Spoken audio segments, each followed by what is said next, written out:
Good evening, good afternoon, and good morning. Welcome to another Diplomat webinar where we discuss key Asia Pacific issues, ones that are likely to define trends and shape the mega region's future. My name is Avikian Raj. I'm the Security and Defense Editor at The Diplomat. In today's webinar, we look up, quite literally, to make sense of what's happening on the ground. After a long lull, great power competition in outer space is back. The last few administrations in the United States have left deep imprints on the US space programs in their own ways.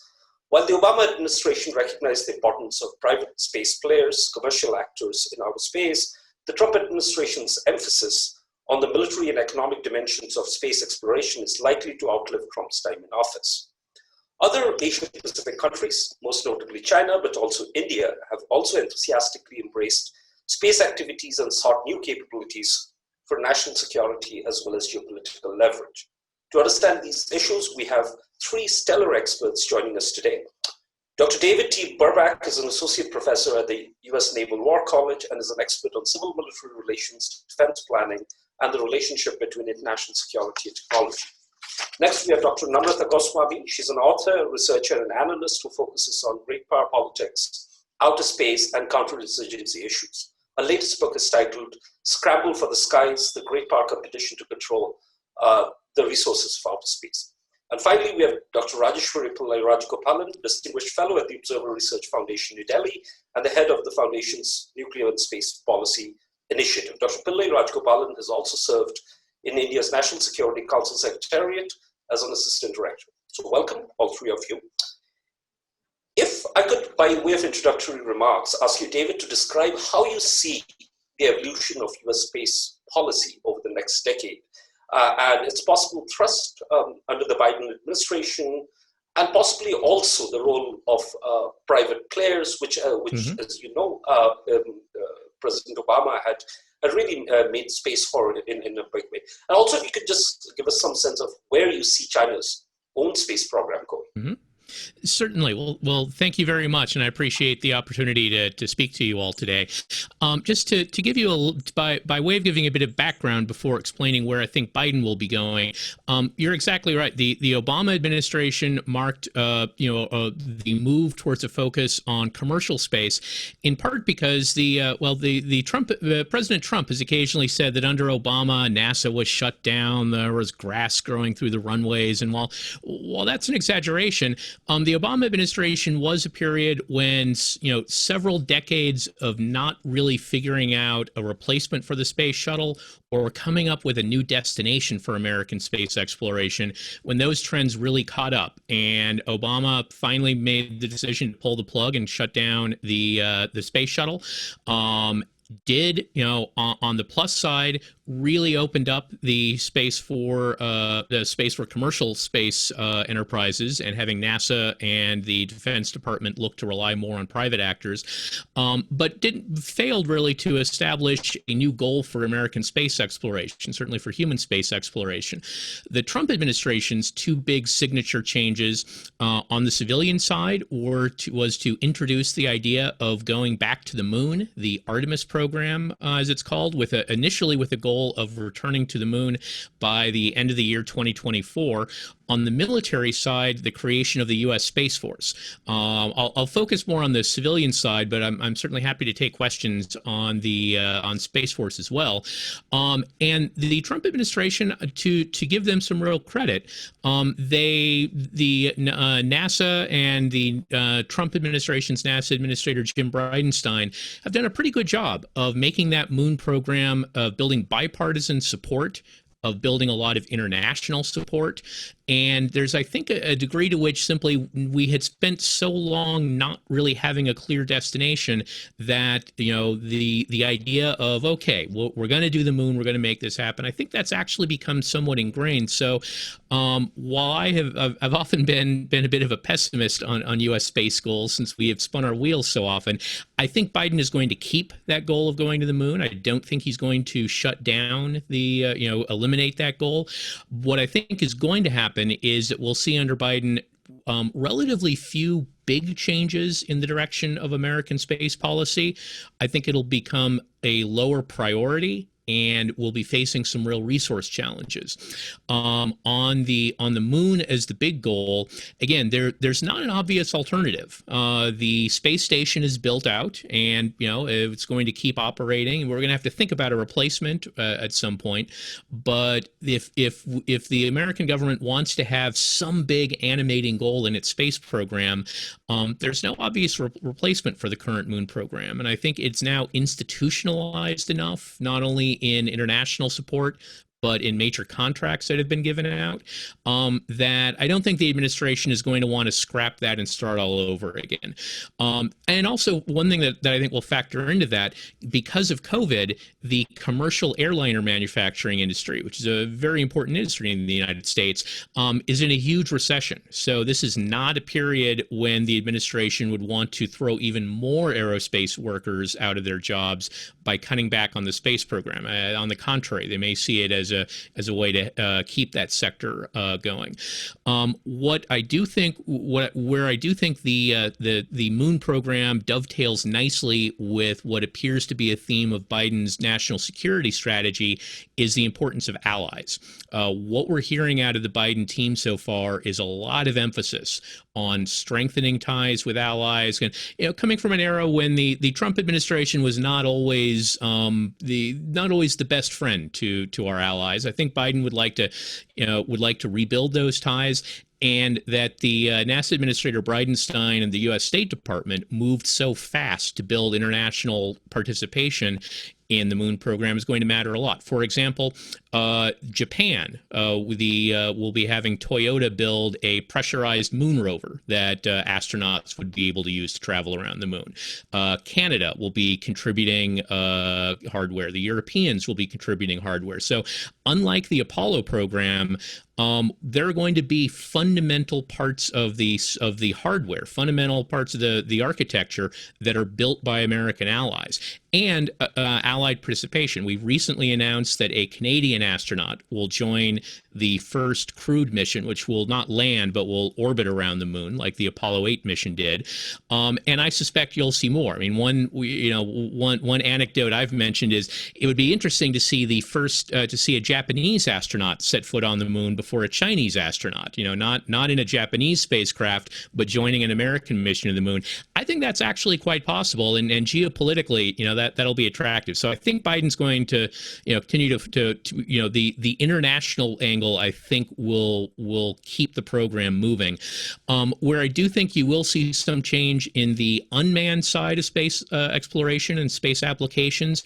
The Biden team has already signaled they intend to put more emphasis on using space to monitor climate change on the Earth. And we've seen this the last several administrations. Republican administrations put less emphasis on satellites for monitoring Earth climate and resources. Democrats tend to put more emphasis. So we'll probably see some proposed NASA missions for climate monitoring and research that will get funded. The big questions that I see is, well, the very biggest question is resource constraints. I'm not sure that we're going to be able to afford to do all of this, given the economic difficulties from COVID that will last for quite some time. The Republicans in Congress, even though they will no longer have a majority, are still probably going to be inclined to limit spending by the administration. And simply, the moon program is ambitious. It's going to require more money than is currently in the budget. And so at some point, Biden is probably going to face a question of what gets cut. For Mars, the Mars sample return is an expensive idea that, late in this decade that might be in danger, if I had to guess. But we'll have to see what they choose. Now, to quickly say a bit about the Chinese space program, the China's program, if I can make a contrast to the American program, China has really stuck to plans over the years. If you look back at what 15 years ago China said they would do in space, they've stuck pretty close to it. Most recently with the sample return from the moon just last month, they're likely to continue a lunar focus in their program. They've really actually laid out a pretty good set of milestones for both robotic and human exploration that come together in a Chinese crewed mission to the moon sometime in the 2030s. So I think, and they clearly see, they won't be the first on the moon, but they'll be the first non-American country on the moon. It would clearly show that they are the number two. Perhaps they hope to be number one, but unambiguously, China would be a space leader and doing things that no other country has done. Certainly, the first Asian country to achieve some of those first. So, I think they're likely to continue that focus. If I had to say who's going to be ahead in space in 2030, I would still bet on the United States over China. But I think China will be a pretty unambiguous number two by that point. I'm just about out of time. I'll just very quickly note on the commercial side. One suggestion earlier was to ask, how might other countries, how about countries in the region duplicate some of the success that America has had with SpaceX and other companies? I'll give a glib answer that it would be good to have billionaires who love space. I'm only partly facetious in saying that. One reason why SpaceX or Blue Origin with Jeff Bezos from Amazon or Virgin Galactic with Richard Branson have done well is there's a pattern of space startups. When the economy or the stock market go down, they run out of money and go out of business. Having billionaires has allowed these companies to survive downturns because they're getting cash from their owners. I think probably a better way to, a better place to start is, the problem with building a rocket is until it works, you can't make any money at all. So it's a tremendously capital intensive, R&D intensive business. There's probably a lot of opportunity, though, in satellite applications, small satellites or services that make use of data from satellites. And, if I were trying to build up some space expertise in industry, I'd probably start on that front. So let me stop there and hand it back. Thank you, David. Very interesting thoughts, and the point you make about the role of private sector's billionaires interested in space, and they have the pockets. They can do things. They can take risks essentially. But then this kind of naturally leads me to what I would ask you, Namrata, to address, which is China's model of space exploration, because you obviously have a situation where there is no private sector, or there is a private sector by name only, rather. So under such circumstance, China's future trajectory of its space program is likely to look substantially different, even though the goals would remain the same. So can you just give us a sense of where China, Namrata, where China is going with its space program again, especially when it comes to resource exploitation in outer space, moon mining, and also relatedly the future of regimes that have so far constrained certain kinds of behavior in space? Sure, Abhignan, thank you so much, and thank you for having me. So I think I'll continue in terms of what David mentioned, and that is one thing that you observe with the Chinese space program, at least in terms of strategy, is that they are able to meet the timelines that they set. So for example, the landing on the far side of the moon, which happened in 2019, that was planned in 2010. And they had actually announced the goal of going and launching in 2018 December.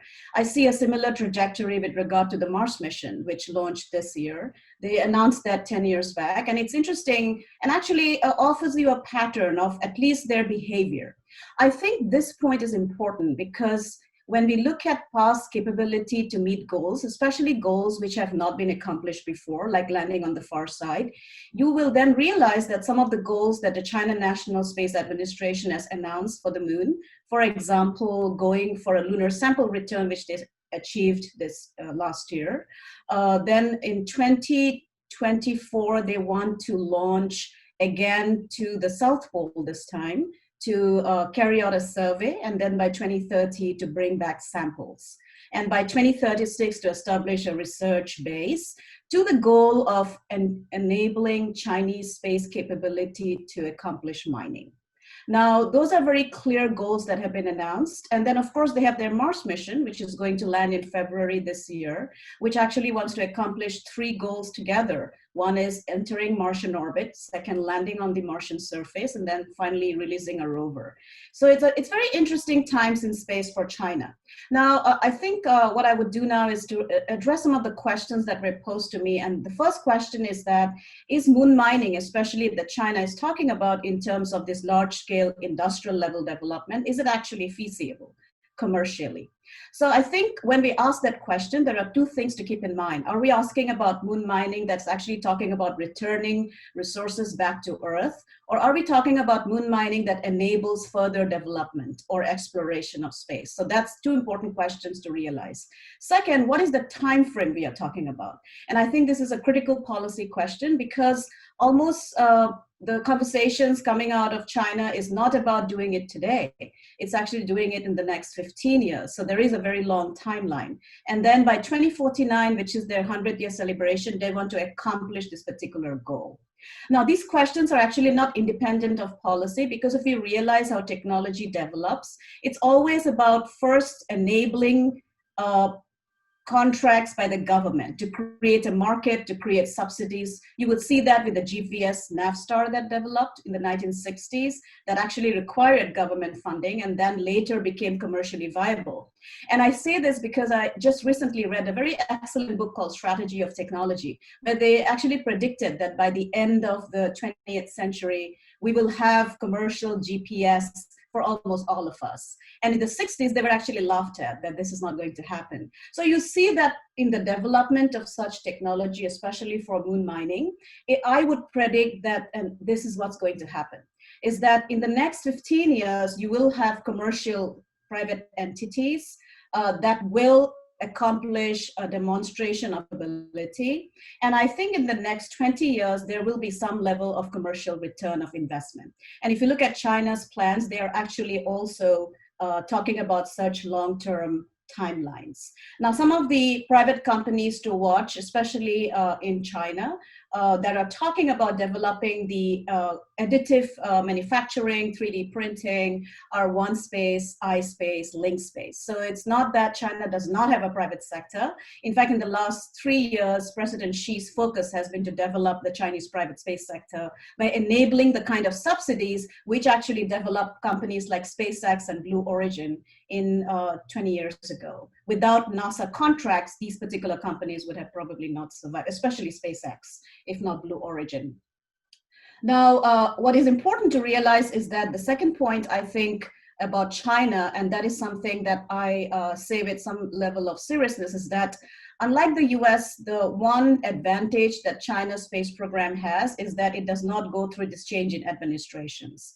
So if President Xi has committed to a particular goal, and that is about lunar mining development, or even empowering China to become a very critical space player, that goal is going to continue because you do not have change in administration and change in policy.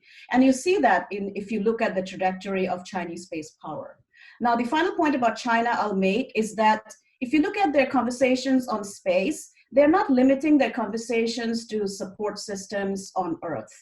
They're actually talking about much further goals. And as David mentioned, in that particular furtherance of space capacity, the moon becomes extremely important.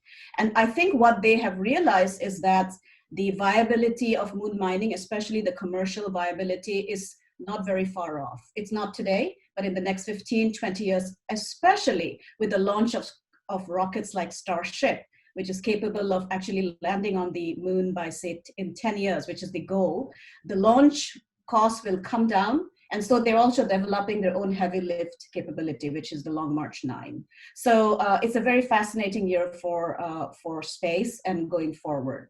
Now, your question about what are the prospects of new regimes for space and basically what are the contentions, I think what is going to happen is that as major spacefaring nations like the US, China, start to view space not from the Cold War mindset, where you talked about going somewhere first and coming back and demonstration of capability like the Apollo program, but you're actually talking about robotic explorations, robotic development of mining capabilities. You're talking about space resource utilization. I think the regimes will have to account for this changing future. So, and so you could see the conversations already starting within the US. You have the Artemis Accords, the preamble of it, that tells us that utilization of space resources is possible. You have the US Commercial Space Launch Competitive Act 2015 that actually enables US citizens to own the resources that they mine. You have countries like Luxembourg, who has come out with space mining legislation. And I think this year, China National Space Administration has announced that China will come up with his own national space legislation. So you can see that there is the development of governance regimes.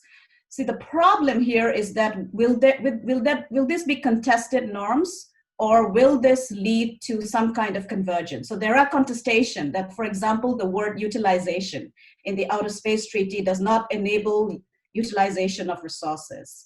It's so you have those contestation, but the problem, and I think the contestation, is that a country can interpret a particular word by the way it wants to interpret it. So the other contention is that in my strategic understanding, I am also concerned because there is a strategic culture tendency from China that if you are somewhere first in a particular area, you do have the entitlement right of establishing the normative regime around that. You could see that in the South China Sea. You can see that in the conversations about Tibet, and especially areas like, say, the lunar South Pole, which is rich in resources. If you go somewhere first, you might basically claim that you have the first entitlement right.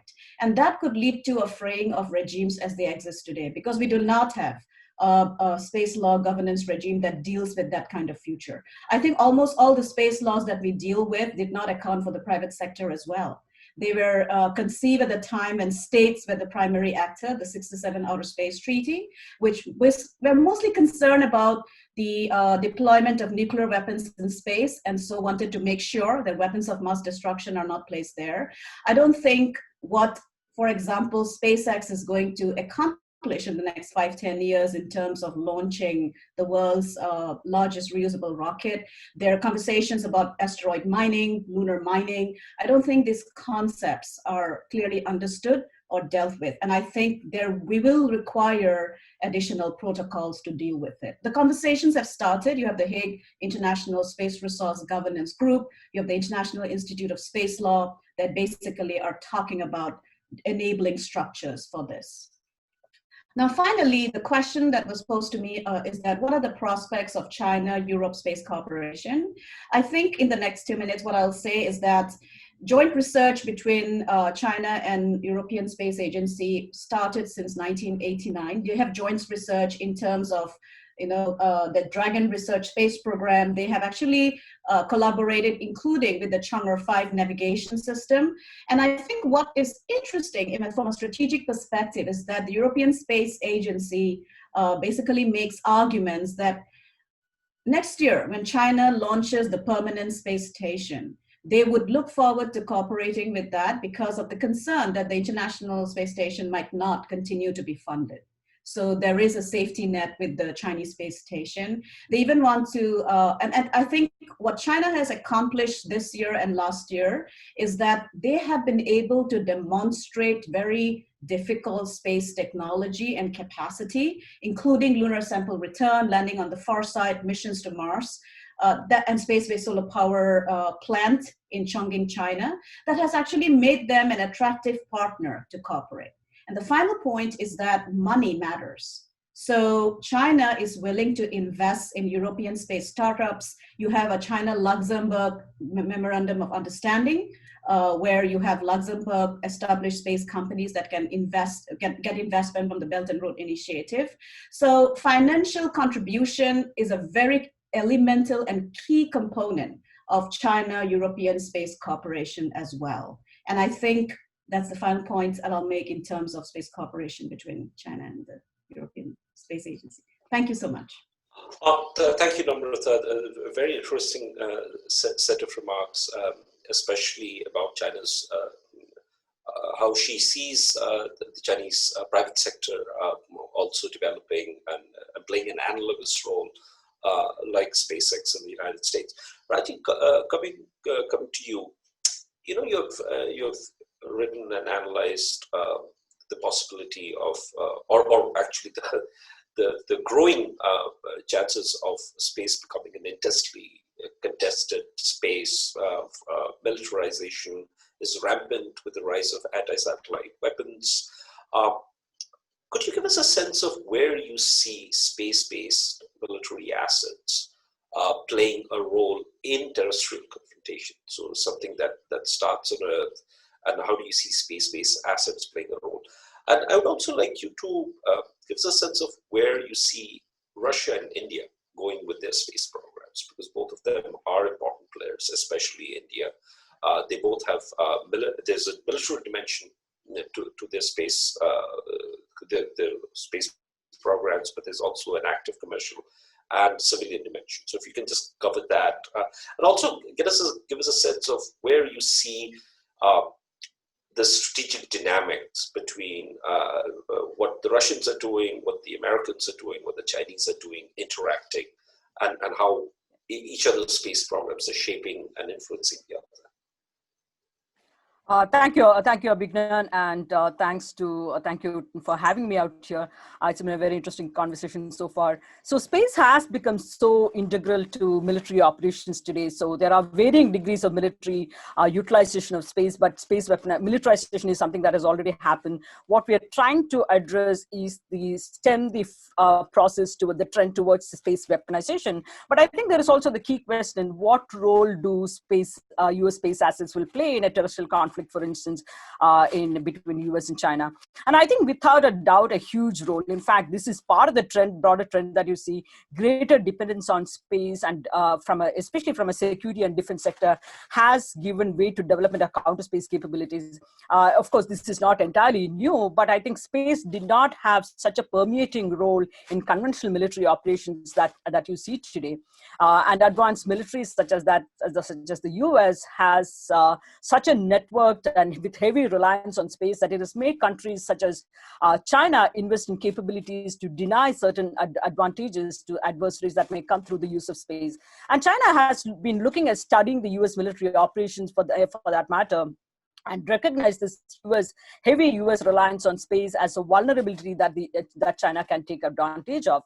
And the US has a network of sophisticated command control communications, computer-based intelligence ISR functions operating in a very synergistically in and through space. So I think this is something that the US is also very aware of. The US senior DoD officials have come out to talk about as to how they recognize both the Chinese and the Russian efforts at weaponizing space through development of whether it is anti-satellite ASAT missiles, directed energy, and a whole range of other electronic and cyber warfare and so on and so forth. So all designed to hold the US and the allied networks space systems at risk in a sense.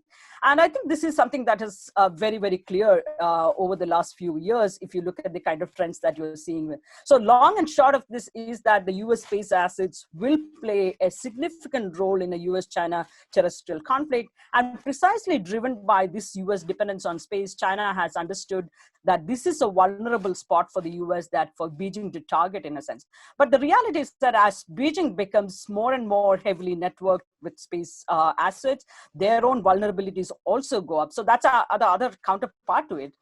The other question that was posed to me is to kind of look at, for instance, the use of anti-satellite missile ASATs to target an adversary satellite, and what would that be an escalatory step? And I think that's something that has been interesting sort of a question, because there is a growing number of cases where non-kinetic weapons such as electronic and cyber warfare capabilities have actually been used, not in, of course, in combat, but they have been teased out in many cases for the last more than a decade now.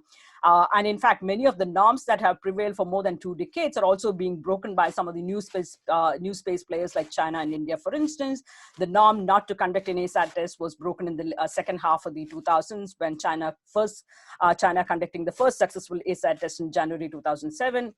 Similarly, the use of electronic and cyber warfare means in space, again, is breaking some of the norms like non-interference in each other's satellite operations. So these trends are bad enough in a sense, but I think the use of an ASAT missile against a satellite will be extremely escalatory in nature because anyone who does that is going to gain an immediately significant advantage that will prompt an immediate response. And I see it as a hugely escalatory step in a conflict, or rather such an act could itself become the cause of a major conflict in a sense. And if this were to happen in a US-China conflict, the response is going to be, I can almost feel that it's going to be almost instantaneous in a sense. But besides the direct escalation cost, I think there are other serious implications as well.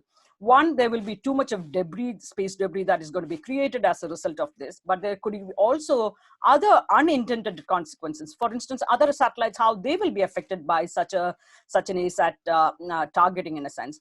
For instance, you can target a satellite of a particular country, but I think it's almost impossible for you to discriminately target a satellite, but you are going to end up essentially affecting other satellites, their functioning as well, and hence it is going to be indiscriminatory in nature. Assume that China undertakes such an attack on a US satellite, but there could be an Indian satellite or a French or a Japanese satellite in the proximity which could also be damaged. And so essentially you're drawing additional set of countries into a possible conflict. So those are again things that you need to be mindful of. And I think that's precisely, so in many ways, I would argue that deterrence is what holds some peace in some sense. And deterrence remains one important factor for countries that could potentially halt the negative trend, including the use of ASATs against satellites in a sense. So fear of consequences, and I think that is what is preventing the use of ASATs against another country's satellites, because if you do it, others have the possibility as others will do it as well. So therefore, one can say that there is a need to emphasize and enhance the deterrence aspect by stressing the fact that no one country will have an advantage and that it's going to be drawing everyone into a negative spiral. But again, there are dangers to this. And one of the pitfalls of deterrence is that obviously states' behavior needs to be shrouded in, especially in the space domain, is going to be shrouded in secrecy. This lack of information and insecurity that gives way to a lot more mistrust, lack of communication, and this can be a cyclical process in an action-reaction cycle. So, and I think there are plenty of lessons one has seen on the nuclear side, evidence of this action-reaction spiral among states. So that needs to be something that needs to be mindful of in a sense. Let me come to the third question to look at some of the other, apart from the US and China, there are other major players, and what are they doing about their moon missions, but also other larger programs in a sense. And of course, when I look at it, I think especially in the Indo-Pacific region, India, Japan, France, and Russia, of course. But I think when you look at India's own plans, I think especially with regard to its moon missions, the first moon mission was undertaken in 2008, which was a very fairly simple mission. And India undertook a second moon mission, Chandrayaan-2 in 2019, which resulted in a hard landing. But I think now after the unsuccessful second attempt at landing on the lunar surface, India is planning to do a Chandrayaan-3 mission on its own in 2021. This is going to be India's second attempt to soft land on the surface of the moon in a sense. But I think there are other countries who are also pursuing because moon is back in fashion, moon missions are back in fashion. So Russia has an active lunar program wherein they plan to send a lander to explore natural resources. The Luna 25 is meant to be the South Pole lander to be launched in October 2021. But I think this is also part of the broader lunar globe program, which eventually plans to establish a fully robotic lunar base and so on and so forth. But then I think one should also remember that Russia has had major goals for quite some time, many of which have not been materialized because of the resource constraints. So I think they have set out a long-term goal, but I think many of them are running into difficulties.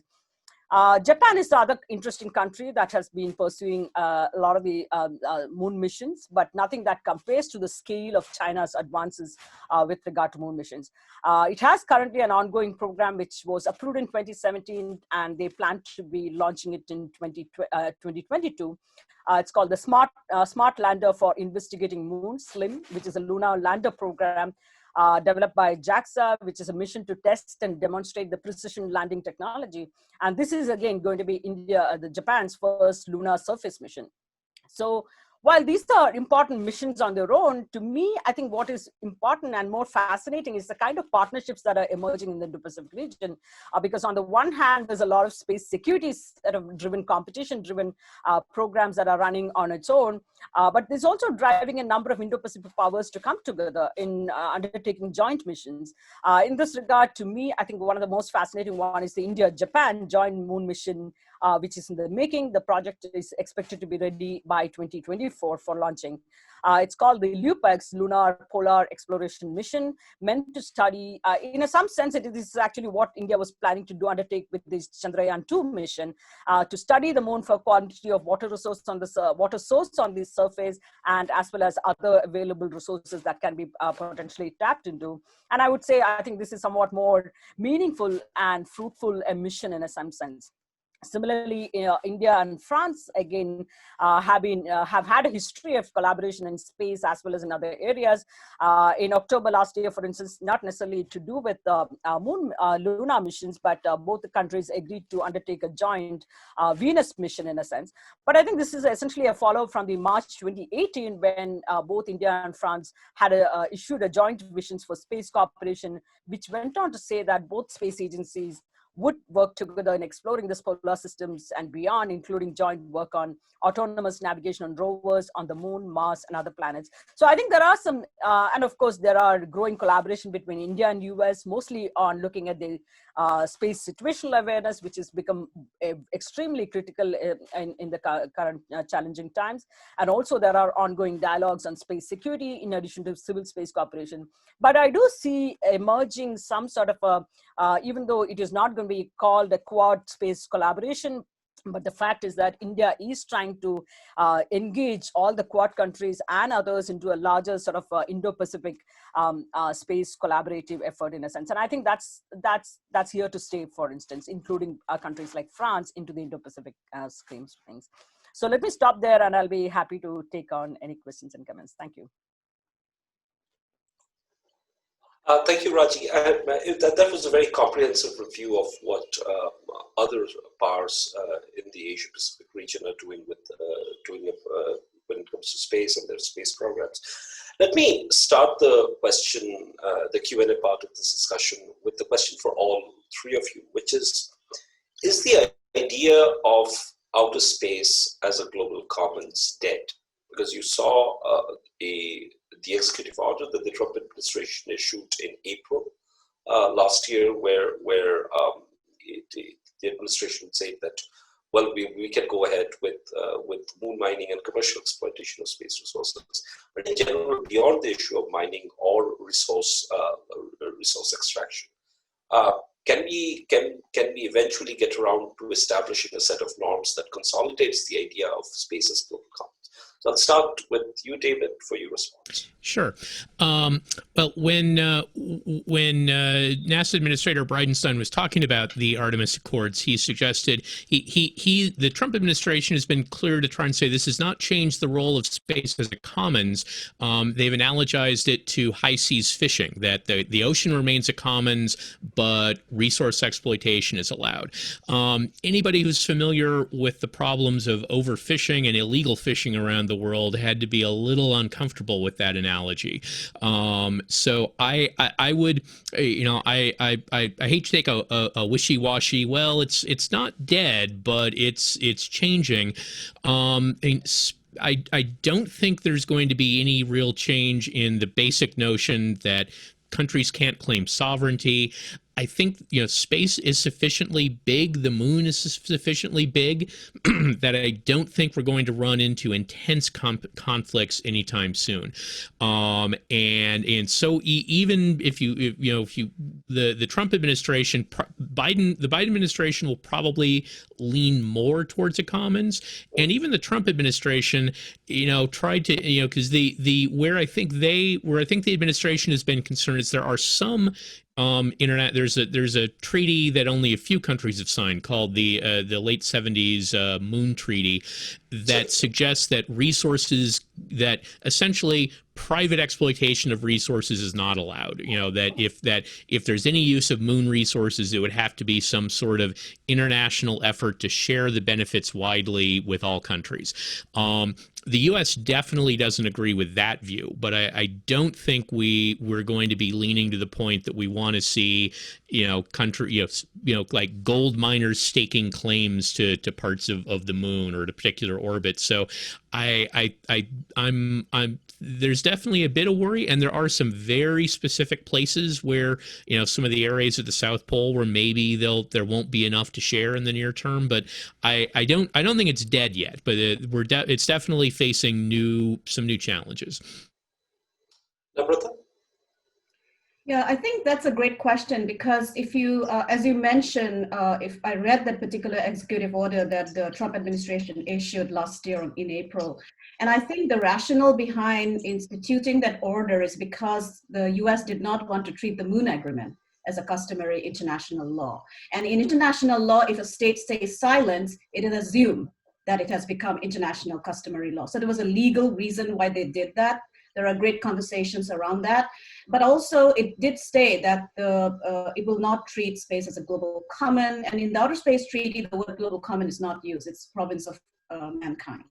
Now, I think there will be contestation because of the fact that if you look at conversations coming out from China, there is a tussle. So on the one hand, those who are scientists tend to view space as a global common. Because they agree that international collaboration, scientific exchanges are critical to advance human exploration needs. But you see the discourse on space is changing. It is becoming a lot about utilization and exploitation now. So exploration, space science missions, extending our knowledge of the universe could mean that it will be a global common. But once you have resources, for example, the ability to extract cobalt on the moon, which is critical for batteries. Say in the next 15 years, you have companies from the US that want to demonstrate a very small mission. Once you have issues over property rights, so you might not claim sovereignty, but you can claim that the resources extracted belong to you. And in fact, the US private sector lobbied for the US Space Commercial Launch Act because they wanted to have surety. Now, in that particular context, there could be contestation about the use of global common because, after all, companies want to return profit on their investment. And I'll add with the final point. If you listen to Chinese space thinkers like General Yang Zhulin, or even the lead scientist of China's space program, who actually conceived of the entire idea of the moon as benefiting humankind or Chinese citizens in terms of bringing back resources. Now you can see the tension there too. You have a very nationalistic space program. It's about, so space has been conceived by President Xi Jinping as very critical for the national rejuvenation of the Chinese nation. And so given the fact that the grand strategic thinking on space is very nationalistic within a country like China, I would assume that there will be a tendency that once you have resources that are worth trillions of dollars, which is basically the argument even made by Bao Weiming last year, that China would hope to return about $10 trillion annually by 2050. And he lays out a plan. And that's why I said it's not feasible today, but in the next 20 years, there is so much technology capability development that is happening around the world, including in China. I'm concerned that there will be a contestation with the word global common because of these developments. Raji? Yeah, sure. Thank you. No, I think it's a terrific question. But to me, on the one hand, you have the, you have all the moon missions and other ways of asteroid mining and so on. So supposedly, a lot of the peaceful pursuit of peaceful exploration of space for a number of different purposes, in a sense. But to me, along with that, you also have significant space security developments, and those activities are still not covered under the existing rules and rules of the road, in a sense. The Outer Space Treaty, for instance, does not really talk about conventional weapons. It only prohibits states from deploying a placement of weapons of mass destruction. So what happens to cyber activities in space? What happens to the disruptions created through the use of electronic warfare in space? So none of those activities are, and the bigger problem to me, okay, all of these are serious problems: radio frequency interference, cyber interference, all of those are creating disruptions or destroying assets and so on and so forth. But to me, the bigger problem is the lack of consensus among major powers to decide or to agree upon first as to what are the different challenges that we are facing. So there is not even an agreement whether is it arms race that is a bigger problem today, or is it radio frequency interference, or is it space debris which is a bigger problem.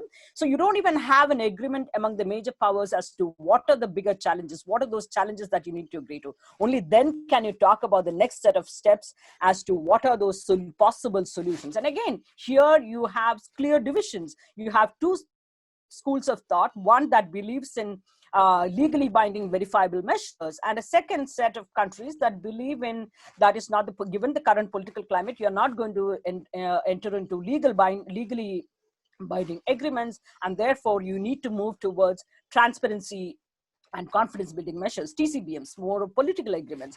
But I think this is something that you have seen hugely problematic. But whether you need rules of the road, you do seriously need rules of the road for space. And the existing rules are not enough to, they don't have. In terms of both, also I would very quickly look at the institutions that are tackling some of these issues. You have the Vienna-based UN COPUOS, the Committee on the Peaceful Use of Outer Space, which has the mandate only on the civilian and peaceful activities of outer space, and entire range of military space activities, arms control related issues are discussed at the Conference on Disarmament in Geneva, which has not debated anything in the last more than 2 decades now. So since 1996, in a sense, when the last was the CTBT discussions, since then there has been nothing being discussed there. So the venues that traditionally discuss some of the rule making in the space domain are stuck in a space with no progress, no movement at all. So we need rules of the road. So we need to come up with innovative measures. But again, to me, the biggest challenge is the lack of consensus among major powers. To the point that you had the UNGG, the group of governmental experts. I was part of that group, which met in 2018-19, which was on PAROS, which is Prevention of Arms Race in Outer Space, which met, and after two-week-long sessions, 1 year of process, there was not even a consensus document that came out of it. That tells you about the stubborn nature of difficulties, the serious difficulties and impediments in developing consensus among major powers. So we need rules of the road, but I do not see, and I think therefore I would say maybe we need to go for small technical measures, tackling one smaller issue than looking at an overarching comprehensive legal instrument and so on and so forth. Maybe the first step is to have certain TCBMs that would instill certain confidence and trust in each other, which would tackle the political difficulties in developing rules of the road. Excellent. The second question is from Catherine Butts, who's the managing editor of The Diplomat. And Katie asks a very interesting question. Is US-China cooperation in outer space possible, or the idea is firmly dead on arrival? So can US and China cooperate in the future on something like at the International Space Station or an analog of the International Space Station? So your thoughts, David? It's a great question, and for any of the viewers who don't know, right now U.S.-China cooperation is extremely constrained, not just because of general tension in the relationship, but there's actually the U.S. Congress has imposed a law that basically prohibits NASA from barely even speaking to any Chinese agencies. I think politically that would be very difficult to change. Sentiment towards China has shifted sharply negative in the last couple of years in the U.S. So I think it is unlikely to really change. The one note, though, there are a few incoming Biden team members who do think that policy is a mistake and think that getting China on board with the United States might present some opportunities to reduce tensions. I'm a little skeptical. Like there are those, the U.S.-Soviet cooperation missions in the early 1970s reflected détente. They didn't cause détente.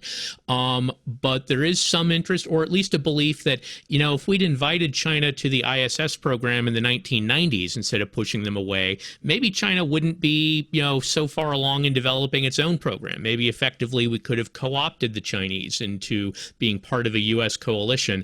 And the other possible note, where there might be some cooperation, the big emphasis on climate change. And in fact, John Kerry, former senator who will be the lead person on climate change, specifically thinks that climate change is the number one issue in the U.S.-China relationship, and that we should be willing to trade off on other issues to facilitate climate cooperation.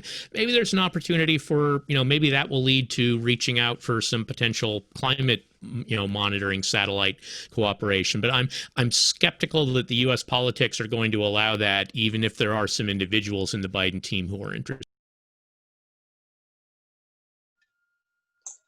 Namrata, can you give your thoughts on this? Yeah, sure. So again, great question. I think if I offer you the Chinese perspective on this, so we hear a lot about the US perspective that of course it's not allowed because there is a ban. But when I was in China and I asked this question, the answer I got was very interesting and strategic. Their argument was that once China reaches a high level of space technology and capacity, the US will be forced to cooperate with China. So that's a very interesting strategic thinking in the next, and they always tell you that this is a long-term capability and China is going to advance, including in AI, 5G, and everything else that's connected to space autonomous operations. So that's the number one factor. The number two factor is that in terms of the specific question on is China going to cooperate with the International Space Station, well, China will have its own permanent space station by 2022. So I don't think they are looking for cooperation. They will actually project their International Space Station, and they're already doing that. They've signed an MOU with the United Nations Office on Outer Space Affairs to actually have countries collaborate with the Chinese space station as an international alternative to the ISS. So that's my second point. My final point in terms of just looking at cooperation in general, I think we cannot look at US-China space cooperation in a vacuum. You have to look at it from the larger grand strategic perspective. And I think there are certain concerns that I hear. One is that, is China going to honor rules of the road once it signs on to it? So China's behavior, for example, in the South China Sea with the Rough Code of Conduct, where it signed on into agreements and then behaved completely differently, the fear of technology theft and intellectual property right is still a very big concern in the United States.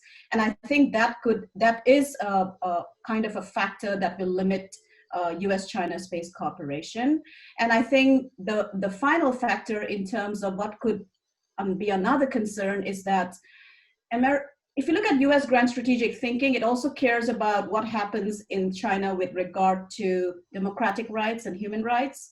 And so what happened in Hong Kong yesterday, 53 pro-democracy activists all got arrested under the national security law. So those will create countervailing pressures of limiting a very convergent US-China space cooperation, since it always worked within that larger political and strategic culture. Raji? Yeah, very quickly, I think I agree with both David and Namrata in their points. And I think there is the whole culture of, first of all, as to why NASA, there's a legal instrument that restricts the kind of collaboration between NASA and this Chinese Space Agency. And that comes from the fact that the intellectual theft and whole range of things that have happened in the past that have actually limited or restricted the nature of collaboration between the US and China. Whether this would change immediately, and I'm not very optimistic about that, because the kind of fractured relationship that you see between US and China, but I think even the larger contested and competitive nature of outer space politics and security itself. And I think that is going to that is not going to permit or allow for a collaborative approach between US and China in a sense in the immediate time frame. Having said that, I think there are a few within, like I think David touched upon it. You have people within the Biden team who are looking at maybe making some sort of a quid pro quo. Can China work with the US on the climate change issue, for instance? Or maybe some other aspect. Can China work with the US on some of those things? Promise them, but that's a very slim possibility, and I don't see sort of a US-China space collaboration happening really anytime very soon. And I don't think China is interested either. China has major collaborative agreements with Russia in a sense, and I think they stand to gain a lot from Russia. The Russians are the junior partner. They stand to gain a lot more from that relationship. So I don't think they are looking to partner with the US in any way. Excellent. We have very little time, so just for one final question for all of you. So keep it short. A member of the audience asks, what about smaller actors, smaller states in the Asia Pacific, especially Southeast Asia, ASEAN? Does ASEAN have a role in all of this, or is it essentially a big boys club, big economies thinking big? So, David, can you short reaction to this? Sure. I'll keep it very short because I suspect Raji and Namrata both follow Southeast Asia more than I do, by which I mean I don't really follow it much. I don't know much about the government's the interest in those regions. I will say, in terms of opportunities for collaboration, NASA with Artemis has been looking to create opportunities, to make available opportunities not only for countries contributing major pieces of hardware like Japan or the European Space Agency, but for small scale scientific collaboration. So there is an effort to reach out, and of course, and the model that I would suggest small countries look at, the UAE has really done a lot. They currently have a mission on the way to Mars arriving next month. Though they don't have a space launch capability, they have really built up some capability in space exploration, space applications, and it's obviously easier to do that if you have oil revenues, but it seems like a pretty well executed program for a power that's not a world leading great power. Namrata? So the ASEAN question actually, again, is a critical question. So Indonesia, of course, has one of the most advanced space programs, including their own satellites. You have other countries that are wanting to become a part of the space infrastructure. So in that context, I think within the ASEAN or Southeast Asian region, there is an interesting diplomatic tussle. So you have China's Belt and Road Initiative that actually includes Space Information Corridor as part of their cooperative partnership. And you have ASEAN countries that have signed on to it. Thailand actually uses the Beidou navigation system today. So you will have that interesting component where a major power, for example, China and India, will try to offer their space capacity and services to countries to build diplomatic alliance systems. On their own, I haven't heard any exposition of ambitions that they're going to develop their own launch capacity or have developed their own space ecosystem, including private space sector. But there will be this interesting diplomatic tussle. I'll finally end by saying that I know we are talking about the Asia Pacific, but actually in today's context, you have an African Union, which actually has an African Space Agency today, and it's going to be headquartered in Egypt. So you can see that the atmosphere of space from the Cold War to today is changing. There are new actors. David mentioned UAE and Luxembourg, and then you have MOUs between UAE and Luxembourg. I see that there will be coming together of ASEAN countries and African Space Agency as well, because they will be able to then form this important question about influencing normative frameworks, especially by taking advantage of their membership in the United Nations. So we will actually have to keep that particular aspect in mind as well. Raji? Thank you. Yeah, that's a terrific question, because I think when you look at Indo-Pacific or the Asia-Pacific, when you look at it, and of course, Southeast Asia, an important component of that, it's a divided house. So one, you have in terms of, regional security cooperation efforts are led by both Japan, which is APRSAF, Asia-Pacific Regional Space Security Forum or something, APRSAF. So that's a Japan-led space regional cooperation forum that you have. Then you have a China-led APSCO, Asia Pacific Space Cooperation Organization. So in a sense, and there's no framework, there's no kind of linkage between these two organizations in terms of creating new linkages, new collaborative ventures, and so on and so forth. So Asia Pacific actually has a very, very divided house. It's kind of torn between the two.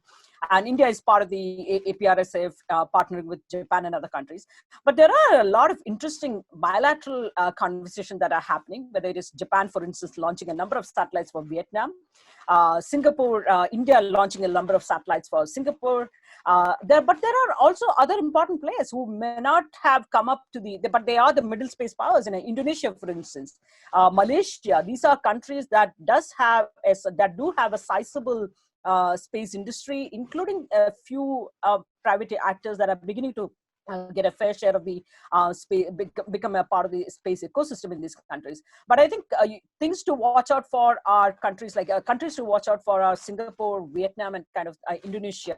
These are the kind of places, given the kind of larger geopolitical ambitions, I think there is a security-driven kind of a competition as well. So space is no more looked at purely from a social and economic developmental perspective, but countries like Vietnam, for instance, partnering with India in a big way, or Japan in a big way. I think these are countries that are looking at space from a security perspective. What are the kind of monitoring mechanisms that you have using space assets? So Asia Pacific is a very divided house. And that is going to be the trend because Asia itself is so divided. But I think there are important bilateral as well as possible trilateral, quadrilateral partnerships that will emerge in the coming years. You're on mute. Yeah, so sorry. Thank you, Raji. Thank you, David and Namrata, for some excellent remarks and excellent material for all of us to mull over. I think it's safe to say, if I could just conclude in the last couple of seconds, that the Earth and outer space are now linked politically, economically, and also in terms of norm making. So lots of excitement in the years ahead, and we hope to have all three of you back again soon at some point to talk about all this. Thank you so much. Thank you so much for having us here. Thank you so much for having us. Thank you.